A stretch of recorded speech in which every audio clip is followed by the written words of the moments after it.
Kalian pernah nggak waktu di jalan, waktu lagi nyetir dan mungkin sambil nyanyi-nyanyi sendiri dengerin musik favorit kalian, lalu tiba-tiba kalian melihat ada hewan atau binatang yang mati tergeletak di pinggir jalan?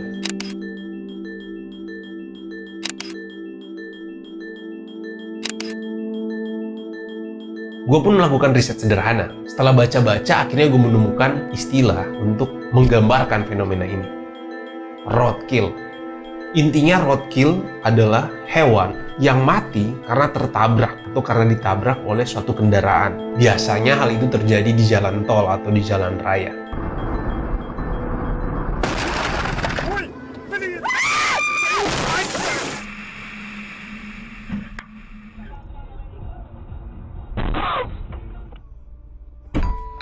Di beberapa negara yang masih memiliki populasi wild animal atau hewan liar yang cukup tinggi, sering terjadi roadkill. Di sana kita akan menemukan beberapa titik yang sudah diberikan tanda oleh pemerintah setempat untuk memperingatkan pengemudi agar berhati-hati, agar supaya tidak terjadi roadkill. Lalu sebenarnya apa yang membuat hal seperti roadkill ini terjadi sih? Yang menyebabkan hal ini terjadi adalah pembangunan. Semakin banyak pembangunan, semakin banyak jalan. Semakin banyak jalan, akan semakin banyak manusia. Semakin banyak manusia, akan semakin banyak aktivitas lalu lintas menggunakan kendaraan. Semakin banyak menggunakan kendaraan, semakin banyak juga peluang atau kemungkinan terjadinya roadkill. Jadi logika sederhananya adalah semakin banyaknya pembangunan, tentu berbanding lurus dengan jumlahnya kejadian roadkill.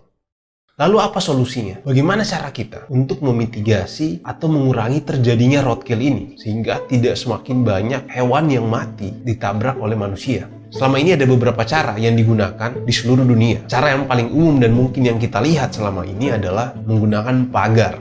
Menurut penelitian mereka, menggunakan pagar dapat mengurangi terjadinya tabrakan atau roadkill sebanyak 50% dari yang mungkin terjadi. Pertanyaan gue pribadi adalah berapa panjang pagar yang dibutuhkan untuk menutup jalan yang akan kita lewati, yang mungkin kapanpun atau di titik manapun bisa terjadi.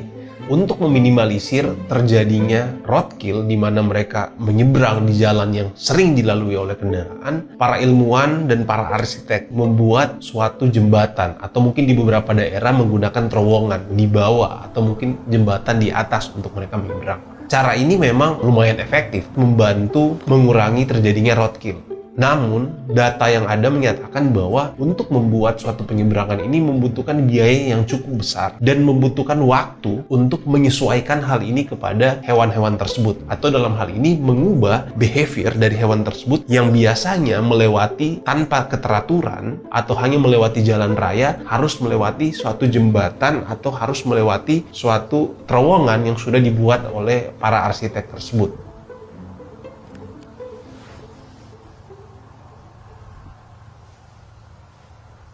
Suatu artikel di Washington Post menyatakan bahwa ada startup digital yang fokus untuk mengurangi dampak dari roadkill sebanyak 90%. Via Fauna adalah salah satu startup di Brasil yang fokus untuk meneliti atau mengurangi terjadinya roadkill ini sendiri. Mereka sedang menyiapkan suatu teknologi. Teknologi ini mencegah terjadinya kecelakaan. Teknologi ini akan memberikan pesan kepada driver ataupun hewan yang akan melewati suatu titik tertentu di suatu jalan untuk tidak melewati titik itu ataupun melewati titik itu lebih cepat.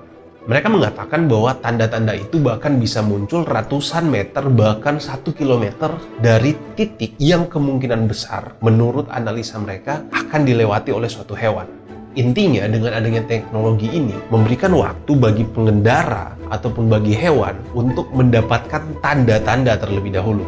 Dan mungkin cara lainnya adalah mobil yang otomatis. Karena manusia cenderung lalai, manusia cenderung tidak melihat atau tidak fokus ketika berkendara. Sehingga mobil yang dapat mengemudi sendiri bisa meminimalisir hal tersebut. Dan yang terakhir sebenarnya menurut gua yang paling prinsip adalah berhenti membangun. Berhenti merusak habitat daripada hewan-hewan ini. Nggak mungkin roadkill ini terjadi atau hewan-hewan ini mati kalau habitat mereka tidak dibangunkan jalan. Dan pertanyaan yang lebih mendasar lagi adalah kenapa sebenarnya manusia terus membangun, terus melakukan ekspansi di mana-mana? Apakah yang kita punya saat ini belum cukup? Lalu ketika ini belum cukup, ketika kita terus melakukan ekspansi, apa ujungnya? Apa akhirnya? Ketika pertanyaan ini kita ucapkan, mungkin ada sebagian orang yang mungkin akan bertanya adalah, lalu kita harus lebih mementingkan hewan daripada kehidupan manusia.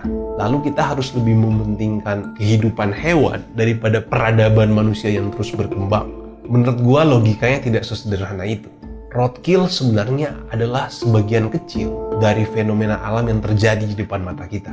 Manusia yang sering disebut sebagai ciptaan yang termulia tak pernah mau jadi nomor 2. Pembangunan menurut gua akan terus terjadi, dan tugas alam sebagai ciptaan nomor 2, tugasnya hanya memberikan tanda. Lalu, apakah kita akan menjadi manusia yang peka?